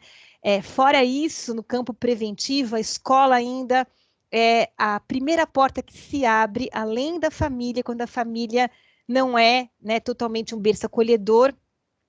E todos nós precisamos ter caminhos, né, de conexão, né? Existe um princípio no Estatuto da Criança e do Adolescente, que é o princípio da abertura, né? Então, a família tem o seu papel, mas ela não é única, né? A família tem que ter conexão com a sociedade, os equipamentos, né, ao seu entorno, que também não são únicos e que complementam com a família. Então, o homeschooling tira da criança o direito essencial e fundamental de formar o seu próprio ser em coletividade. Agradeço, muito obrigada. Essa sua explicação trouxe muita luz, porque de um modo muito simples, eu vejo muitas pessoas questionando isso, e eu acho muito importante falar de modo claro, não é, dessa necessidade de convivência. E que sim, o homeschooling pode servir para casos super excepcionais. Uma criança doente, como você bem pontuou, alguém que esteja uma família de diplomatas, mas é a exceção da exceção da exceção. Nós temos uma regra, e com a pandemia estamos vendo as nossas crianças, infelizmente, adoecerem dentro de casa, na frente de uma tela. Eu tenho a possibilidade de ter a minha filha com 9 anos na frente de uma tela, assim, com todos os privilégios, estudando. Mas cadê o contato? Cadê o convívio? Então, eu agradeço muito porque essa clareza na explicação. Obrigada. Michele? E eu queria, já que a gente está no momento de esclarecimento, né, vou aproveitar e pedir para o Daniel falar um pouco sobre a questão do habeas corpus, né, que foi concedido às mulheres no cárcere, já que ele trabalha nessa área. Seria tão importante também falar um pouco disso, porque a gente sabe que tem muita resistência contra essa decisão e ela foi muito importante em benefício da infância. Realmente, Michele, é uma decisão importantíssima porque, de fato, nós temos muitas mulheres que são mães e estão presas, portanto, essa punição ela tem esse duplo aspecto, né? Além dessa punição em termos de prisão, né? Além dela cair sobre aquela pessoa, aquela mãe, aquela mulher, ela também recai sobre a família, né? Sobre um filho, sobre uma filha que acabava afastado, os laços rompidos. Então a gente tinha, né, a situação tanto da mãe que já era mãe no momento em que ela era presa, e aí aquelas crianças que ficavam no mundo, né, enfim, totalmente desassistidas, totalmente sem nenhuma perspectiva, e aí toda aquela discussão que a gente vem tendo, né, de acolhimentos, então já colocava imediatamente no acolhimento. Infelizmente, é uma coisa que ainda é muito comum, como eu disse, a gente atua nesse programa do Mães em Cárcere, né, para mulheres que estão presas e são mães, de mães que são destituídas e nem são citadas, nem ficam sabendo do processo, isso ainda é extremamente comum. Elas só vão saber quando elas estão para ser liberadas ou são liberadas, e aí o filho ou a filha já está adotado, elas já não têm nem mais contato. Então, isso ainda, infelizmente, é muito comum. E acho que o STF teve essa perspectiva de verificar o quanto aquela pena de prisão ela era prejudicial para crianças e adolescentes, né? Principalmente crianças da primeira infância, né? Que é o grande foco, e crianças com deficiência. Porque é o reconhecimento da importância do contato, do convívio familiar daquela mãe para aquelas crianças, do quanto aquilo é fundamental para o desenvolvimento de uma criança estar com a sua mãe naquele momento tão importante, principalmente crianças de tenra idade. Então, evitar aquele princípio, né, que as penas não podem passar da pessoa do condenado, né? Então, evitar que a punição passe da pessoa da mãe e recaia também sobre uma criança, enfim, que acaba sendo prejudicada por essa situação. Outra questão que também ainda é comum, né, que eu acho que vale todos refletirem, é quando a mulher é presa grávida, né, e ela dá à luz dentro da prisão.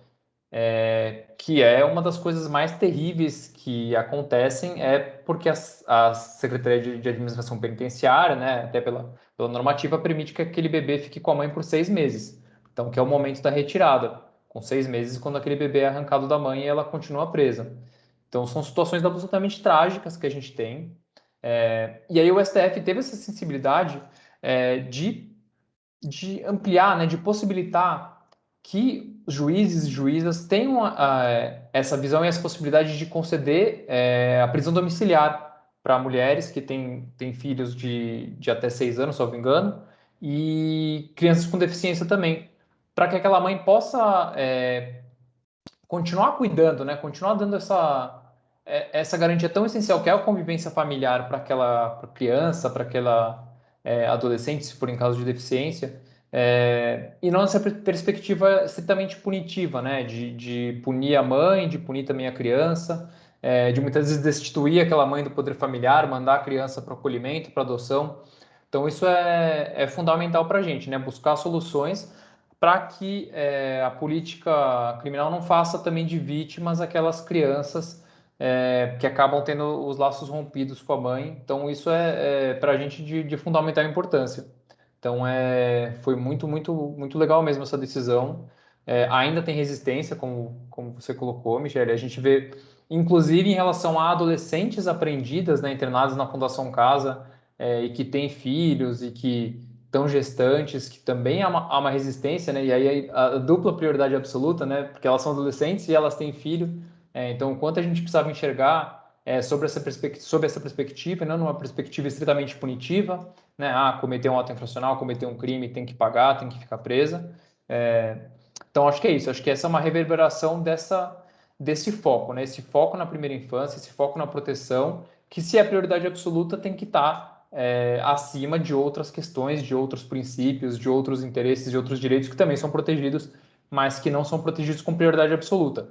A única vez que a Constituição usa a palavra prioridade absoluta no seu texto inteiro é para criança e adolescente, né? Então a gente precisa ter sempre isso em mente.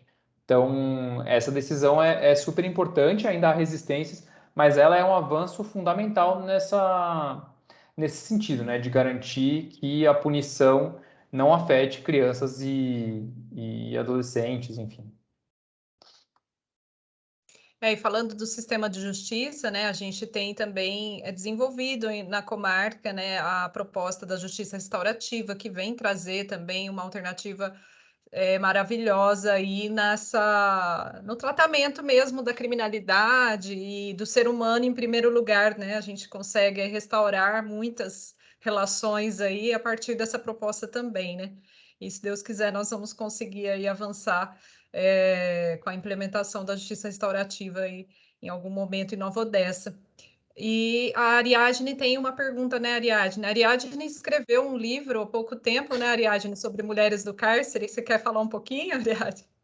Sim, fiquei honrada aqui em participar, confesso que eu estou extremamente tocada, emocionada, segurei o choro várias vezes, porque realmente a fala da doutora Denise, né, e de todos os participantes aqui, realmente é extremamente necessária, urgente, e eu tive esse prazer de poder publicar, né, o livro ele foi baseado na minha monografia, e justamente eu fiquei extremamente tocada por essa temática, em saber que ainda há essa resistência, em saber que mesmo após uma decisão do Supremo Tribunal Federal, ainda há essa resistência por não haver essa mudança cultural no olhar, né, sobre a prioridade absoluta para a infância. A primeira infância precisa ter essa prioridade, a infância e a adolescência, né? Então, tive esse prazer, mas não vou ousar complementar nada, porque tudo que já foi falado aqui foi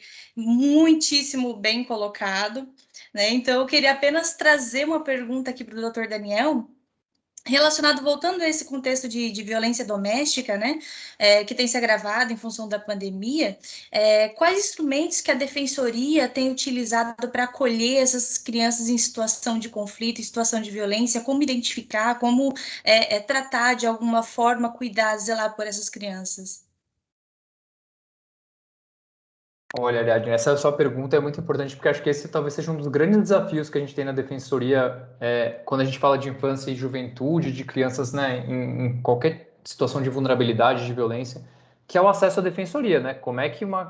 Primeiro, como é que uma criança vai acessar a Defensoria, e ainda mais uma criança em situação de violência, né? A gente sabe que, a princípio, né, o atendimento básico da Defensoria ele é um atendimento burocrático, né? A pessoa tem que ligar no telefone, no 0800, agendar um atendimento, e aí vai lá. E isso é totalmente inadequado, né, quando a gente fala em infância e juventude, porque a gente simplesmente, se a gente adotar essa postura na infância, a gente não vai atender nenhuma criança e adolescente, né? Simples assim. Então, eu acho que o desafio é que a gente consiga fazer uma integração com a rede de proteção, com a rede de atendimento. Acho que esse que é o principal ponto que eu enxergo para a defensoria, né? A gente estar em permanente contato com a rede para que esses casos cheguem para a gente pela rede, que é quem vai ter contato efetivamente. Acho que, como a Denise falou, essa questão do homeschooling tem, além de tudo, esse agravante de, por exemplo, impedir que a gente veja a questão de violência, né? Que muitas vezes é na escola que você vai ver a criança com sinais de que foi alguma violência. Mas então é isso. Então a gente precisa ter um contato com a rede para que, quando a escola, o posto de saúde, o conselho tutelar, qualquer órgão tiver uma notícia de violência, possa acessar o sistema de justiça, e aí todos os órgãos, né, inclusive Defensoria, Ministério Público, Poder Judiciário, que a gente tenha esse diálogo aberto para que a gente consiga garantir o pleno acesso da maneira mais livre, mais aberta possível dessas crianças e adolescentes à defensoria e aos demais órgãos do sistema de justiça, né? Porque também, se aquela criança não chegar à defensoria, muitas vezes ela não vai chegar ao judiciário, né? Porque você não vai ter uma demanda formulada no poder judiciário. Então, eu vejo muito como necessária a nossa integração com a rede. Então, de estar em diálogo permanente, de enfim, ter as portas abertas para receber as demandas também pela rede, não só da forma, digamos, mais burocrática, mas também receber essas demandas pela rede para que a gente possa atuar em prol dessas crianças que, de outra forma, não vão chegar até nós. Perfeito, muito obrigada, doutor Daniel. Obrigada, Daniel. A Liliana pediu a palavra. Eu aproveito esse momento para trazer a notícia de que eu vi que hoje o município de São Paulo regulamentou o pagamento de um auxílio para as mulheres em situação de violência doméstica. E que muitas vezes a maior dificuldade para as mulheres em situação de violência doméstica é justamente a questão financeira. Então, o STF fez um grande avanço com essa decisão de, por exemplo, as mulheres que podem cumprir prisão domiciliar. Sim, elas estão dentro de casa. E como é que elas vão sobreviver?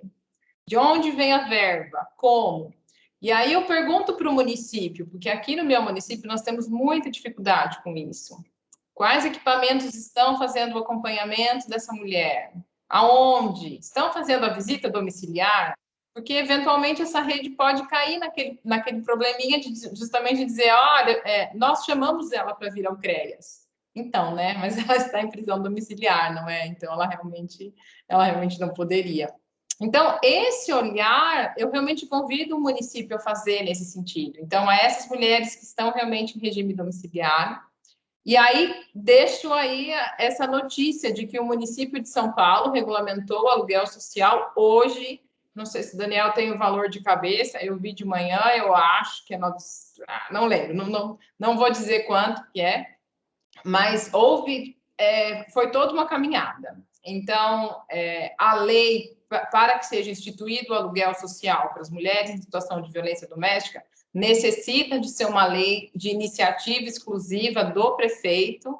Então, enfim, eventualmente vocês já até tenham aí no município. Aqui em Boituva ainda não temos, mas fica a deixa, porque é um instrumento absolutamente fundamental para que as profissionais do CREAS possam se utilizar, não é? Porque é o primeiro ponto. Essa mulher precisa de mínimas condições financeiras. Então, está aí o começo. Muito obrigada. Obrigada, Liliana. Eu queria fazer uma pergunta para a Denise.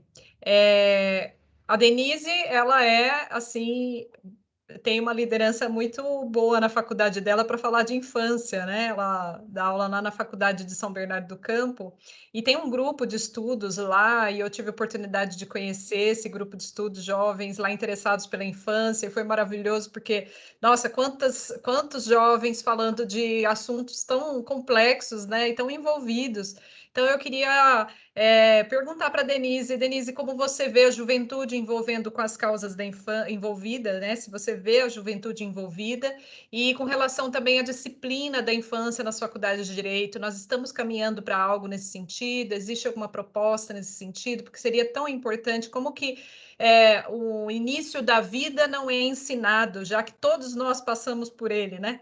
Então, eu queria que você falasse um pouquinho sobre isso. Ai, que pergunta bacana, doutora Michele. Eu acredito muito na juventude, muito. A juventude é disposta a fazer muitas coisas. E eu vejo nos alunos, assim, uma chama, né, de vontade e condições de estar no momento de abraçar o mundo, né, de fazer coisas, de se direcionar profissionalmente, de atuar na infância, né? Eu acho que muitos jovens não atuam na infância porque não enxergam oportunidade de trabalho nessa área, né? E com o grupo de estudos a gente tenta trazer para a Faculdade de Direito um projeto, né, dentro da graduação, de falarmos sobre infância, de pensarmos numa atuação dentro da área de infância. E eu vejo frutos, muitos frutos, né, desses jovens, de alunos que se formaram e que acabaram abraçando a infância, como a Bárbara, que está agora junto com vocês no Afim, que é também uma joia, né, lá do grupo de estudos, outros alunos que foram caminhando, né, para outras instituições. Então, eu acho que falta mesmo a divulgação, falta a própria rede, criar oportunidades de trabalho, porque tem muitas, né? Possibilidades, e até de nós, de forma criativa, criarmos, né, possibilidades de trabalho para proteger a criança e o adolescente. Mas acho também que para isso também é primordial que as graduações abordem o tema da infância. E parece que o problema de abordar o conhecimento técnico interdisciplinar de infância não é um problema só da Faculdade de Direito, mas de diversas outras formações de graduação. Isso é uma questão que deveria, né, ser amplamente discutida nos currículos, porque se a Constituição garante prioridade absoluta, como a gente vai efetivamente garantir prioridade absoluta se a gente não está enxergando onde que a criança vai aparecer nas diversas matérias das diversas formações que a gente tem nas faculdades, né? Então, por exemplo, lá na Faculdade de Direito, a gente também está incentivando os alunos a pensar, por exemplo, ok, então se a criança tem prioridade absoluta e se a Constituição ela é a lei maior, fonte de princípios e valores, então como é que eu enxergo a criança no direito civil? Como é que eu enxergo a criança no direito penal, no direito do trabalho, no direito previdenciário? Onde é que está a criança nos vários ramos do direito? Porque parece que não está, né? Parece que o direito da criança ainda continua sendo estudado de forma estanque, que é outra chaga do menorismo, né? A gente continuar com currículos menoristas para estudar a infância, quando o ECA é um microcosmo, né? Estudar o ECA não é estudar direito civil, não é estudar direito penal, é estudar um direito próprio interdisciplinar. Então, o Estatuto tem regras que tocam o direito do trabalho, que tocam o direito civil, que tocam o direito penal, sobre uma outra perspectiva. Então, infelizmente, nem todas as faculdades têm matéria de direito da criança e do adolescente na graduação, né? Ainda é raro que as faculdades tenham essa formação. Isso impacta na rede, porque se não existe uma formação básica no conhecimento da formação, né, do profissional, ele vai ter que adquirir esse conhecimento de outras formas, não nos bancos, né, escolares da universidade. Isso percorre, inclusive, um debate de ser importante que, desde o ensino fundamental, exista uma conexão, né, de estudos que façam que a criança conheça os seus próprios direitos, possam criar projetos dentro da escola integrativos, né, que os municípios fomentem as conferências lúdicas, que faz parte também, né, da formação de todo um conteúdo. Então a criança vai participar, né, de debates, e as conferências lúdicas são previstas a cada 2 anos para acontecer, né? É um direito do protagonismo infanto-juvenil participar disso. Tem uma cadeia que acaba afastando, né, a pessoa da formação mais básica da pessoa. Como pode, né, as pessoas viverem em sociedade e não estudarem coisas que dizem respeito ao próprio bem-estar delas mesmas, né? Isso me toca demais, né? Então, eu acabei direcionando a minha formação para isso, tentando impulsionar isso na faculdade que eu dou aula, né? E eu sinto que há uma energia muito, muito grande, né, dos alunos. Eu acho que quanto mais existirem espaços, mais projetos em prol da infância a gente vai conseguir construir numa rede solidária e que conheça de fato como atuar, né? Então o conhecimento ele é muitíssimo importante. Ele não deve aparecer só na faculdade, ele deve aparecer no percurso de formação desde a escola.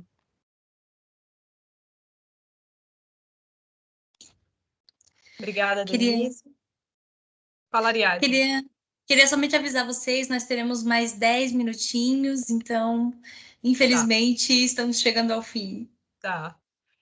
Só para comentar, né, essa resposta da Denise, que nós, do Projeto Afim, uma das ações que nós tínhamos desde o início, nós temos, só que ela está suspensa por enquanto, que é o grupo de estudos, né? Então, a gente se reunia no fórum uma vez por mês e era aberto para o público, comunidade, as pessoas chegavam lá e a gente falava sobre vários temas da infância. E nós estamos, aos poucos, migrando para o virtual, né? Essa ação ainda não foi totalmente elaborada no virtual. Nós estamos planejando aí, talvez, para o segundo semestre ou início do outro ano, mas que nós queremos continuar, porque estudar é essencial. Assim, quando a gente estuda, a gente se estimula, né? É muito bom, né? Você começa a abrir portas, né? Daquilo que você pode fazer, daquilo que você pode transformar, é muito bom. Então, eu gostaria de perguntar para o prefeito se ele gostaria de falar algumas palavras para a gente encerrar, e depois, na sequência, eu vou dar a palavra para os demais participantes, apresentadores. Pode falar, pode abrir seu microfone, prefeito. Obrigado, Michele. Eu vou confessar que eu fiquei impressionado, viu? A linguagem de vocês, sabe, a cultura de vocês veio me acrescentar muito. Quando a Denise começou a falar do home schooling, né, que a doutora Liliane falou com ela, eu confessar para vocês que eu fiquei meio perdido, né? Porque realmente eu não tinha isso, eu não sendo prefeito, não tinha isso no meu vocabulário.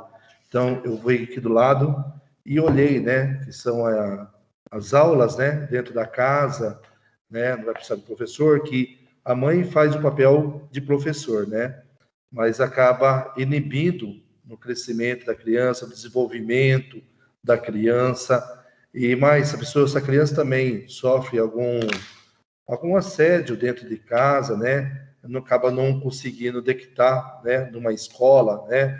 E a criança gosta de brincar, gosta de correr, de pular, né? Aquele vídeo que a Denise colocou também, nossa, achei super importante também, sabe? A criança querer brincar, sabe por quê? Porque isso aí também já aconteceu comigo também.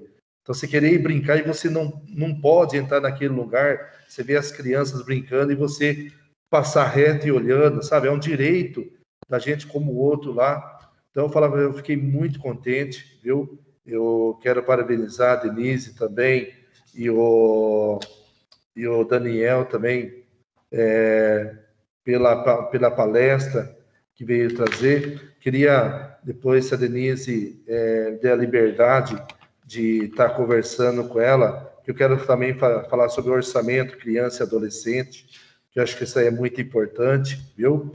Gostei muito.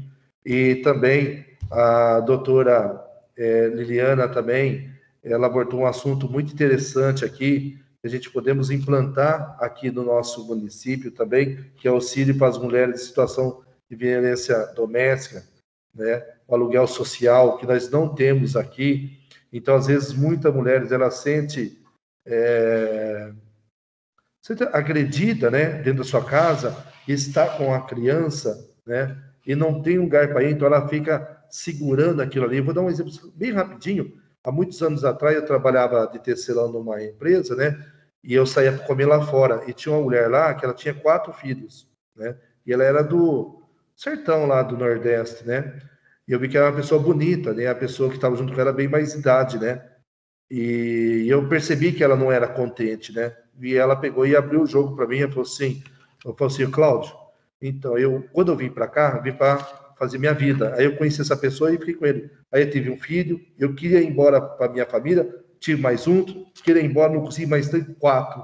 Então ela falou assim, minha loucura qual que é? É pegar meus filhos e ir embora, porque eu não me sinto à vontade, eu não gosto dele, né? E quanta vez que eu estou mais ficando com ele, que eu quero ir embora, ele faz mais um filho para segurar. Então, isso daí, a mulher sofre com isso daí também, e as crianças também. Então, se tem um lugar para que ela possa romper esse laço e ter um lugarzinho para ela ficar, cuidar dos seus filhos, ou tomar direcionamento da sua vida para voltar com a sua família, que realmente que ela gosta, então sofre ela e sofre a criança também.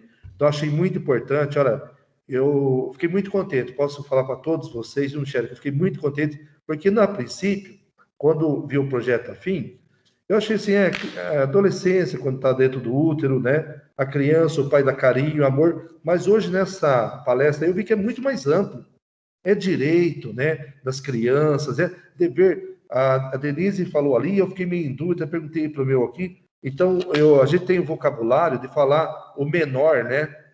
Então, você falou que não pode falar o menor. Né? Então, a gente fica pensando, então, isso aí, o menor, a gente... Então, o que eu vou usar? Até essa Denise podia falar, que para mim, no meu vocabulário, quando eu estou conversando, não, aquele lá é de menor. E a gente, às vezes, está agredindo e não sabe, né? Então, isso é importante. A gente também está descobrindo da maneira que a gente conduz, da maneira que a gente fala com o outro, e não achar também que a criança, como algum palestrante falou assim, ele não é um objeto, é um ser humano ali, que tem respeito e carinho, e tem os seus direitos, né? A gente acha que o direito da criança é só quando ela foi agredida, não. O direito dela é ali de se divertir, de passear, de ter todos os seus direitos antes de acontecer alguma coisa que tenha que procurar a polícia. Então, ali na sua casa, no seu ambiente ali que ela vive, ela tem seus direitos também. Olha, eu fiquei muito contente. Queria falar com a Denise sobre orçamento criança e adolescente. Tinha mais algumas anotações, mas já está andando. Ariadne também, gostei muito das suas palavras também, viu? Do Daniel. E eu vou encerrar isso. Olha, estou levando uma bagagem de conhecimento para minha casa e faço questão de conhecer mais ainda. E o que vocês tiverem de projeto que dê para mim fazer pelo executivo, para estar melhorando, como a doutora Diana falou, esse daqui já falei para o meu assessor já pegar o projeto de São Paulo, ver como que a gente podemos adaptar aqui para a gente trazer para o nosso município, tá? Eu quero ser parceiro de vocês, tá? Eu deixo a prefeitura à disposição, tá? Que vocês quiserem falar comigo. Também, outro que eu queria falar também, Denise, é a respeito do orçamento nas secretarias também. Como que elas podem, porque a gente fala assim, somente a secretaria que mexe com criança. O social, né, ou a saúde, não, ou a educação, não, tem outras secretarias também, não sei quem falou aí, o esporte também, que a gente pode agregar. Eu acho que todas as secretarias, ela pode fazer a sua participação.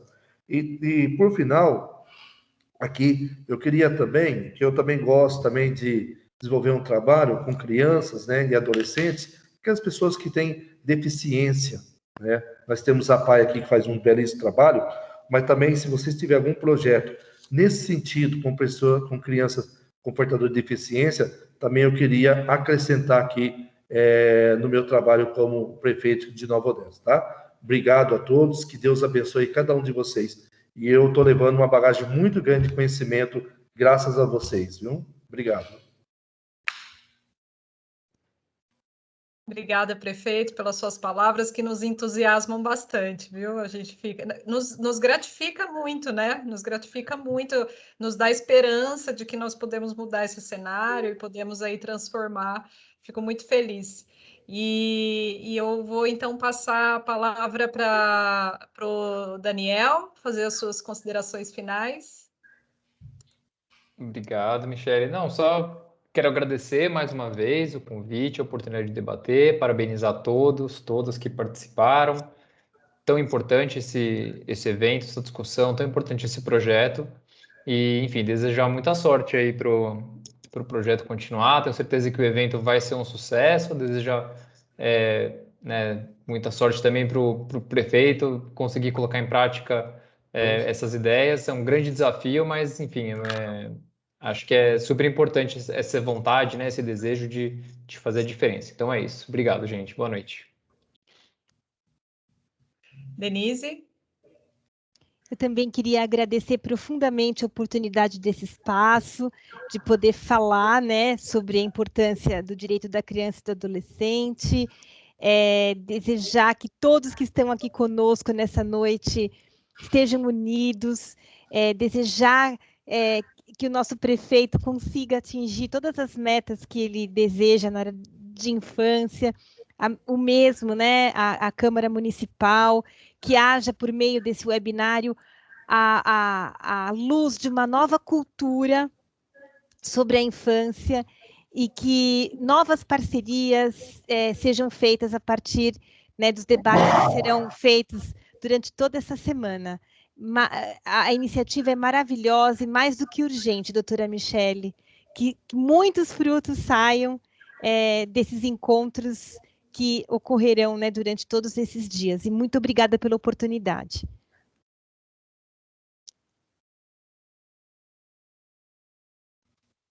Bom, eu agradeço muito a presença de todos vocês. Realmente foi um encontro muito rico, muito valioso. Eu acho que nós estamos marcando um momento bem importante para a cidade.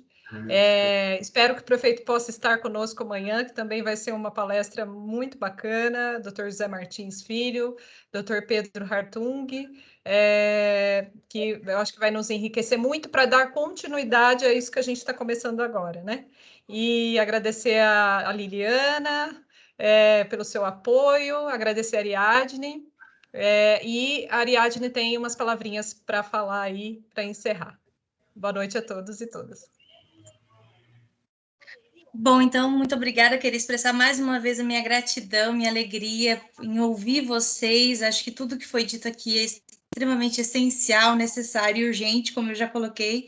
E como uma pessoa que experienciou, né, vivenciou o machismo e a violência doméstica na infância, eu não tenho nem como colocar em palavras a minha alegria, a minha satisfação em poder estar participando desse evento aqui com vocês, que por exemplo, quando foi trazida a questão, né, que a doutora Denise colocou sobre a escola, como a escola liberta, realmente me libertou, o poder que a universidade traz, né, de trazer esse conhecimento, esse contato em relação aos direitos da infância, realmente me trouxe uma realização. Eu me encontrei onde eu poderia, de fato, trazer uma transformação que eu gostaria de ter sentido lá atrás, na minha infância.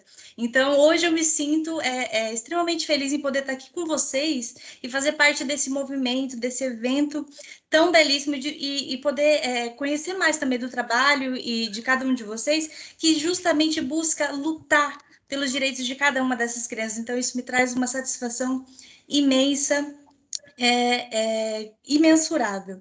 Muito obrigada mesmo, obrigada por participar, sou grata também por poder participar do Projeto Afim, a doutora Michele também, que sempre, desde da minha graduação, sempre me instruiu, conversou muito, tem sido uma professora, e agradeço também a participação de cada um de vocês. E o nosso evento, então, chegou ao final, e com essas palavras, expresso minha gratidão e esperamos que tenha sido proveitoso para vocês também, né? Queremos desejar também um bom descanso e nos vemos amanhã para a palestra do Dr. José Martins Filho, com os debates do Dr. Pedro Hartung, como a doutora Michele já colocou. Uma boa noite, um bom descanso para todos vocês. Obrigado.